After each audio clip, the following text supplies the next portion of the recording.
Neo: The World Ends With You is one of my most anticipated games of the year, and for good reason. The series began on the Nintendo DS in 2007 with The World Ends With You, and I've been kind of hooked on it ever since. Now, usually I'd be a bit concerned about a sequel to cash in on a larger fan base, but this one has been teased since the mobile remake in like 2012, and then new content was further teased in the 2018 Switch release, and now Square Enix have dropped a demo.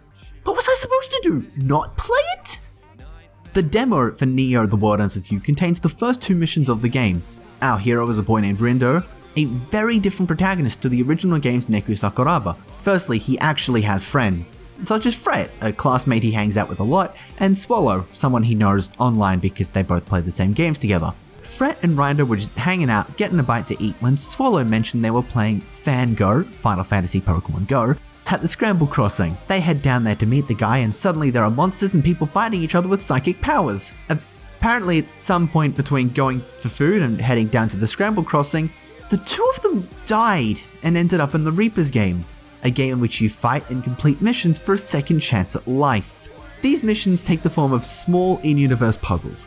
The demo has enough to showcase Fret's Remind ability, a short minigame where you form an image in someone's head, which is neat, but we can't delve too much into due to a lack of overall use. Neo: The World Ends With You looks visually stunning from the areas we actually can traverse. The streets encapsulate that The World Ends With You style using the stylistic building designs, which further stand out thanks to the fixed camera angles.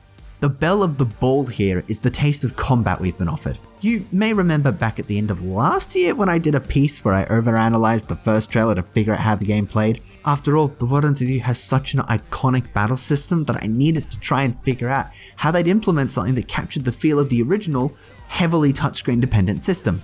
Turns out my analysis was pretty much on the money. You pick out pins for each party member, with each pin having an associated button press.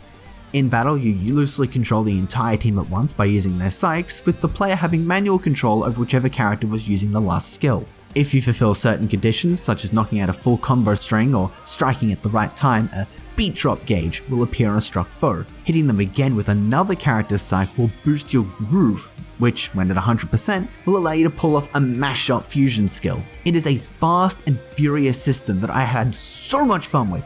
However, it took me almost no time to max everything out as possible, so I'm a little concerned about it possibly being too easy and turning into a button lasher later on. Still, the demo didn't let me change the difficulty from normal, so it may be more challenging on harder difficulties or as the game progresses. Still, it's an absolute blast. How the hell am I supposed to pass an entire month before the full game comes out?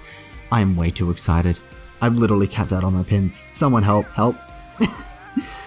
Thank you guys so much for watching, and stay tuned for more news, reviews, previews, and more as we bide our time for more of this game.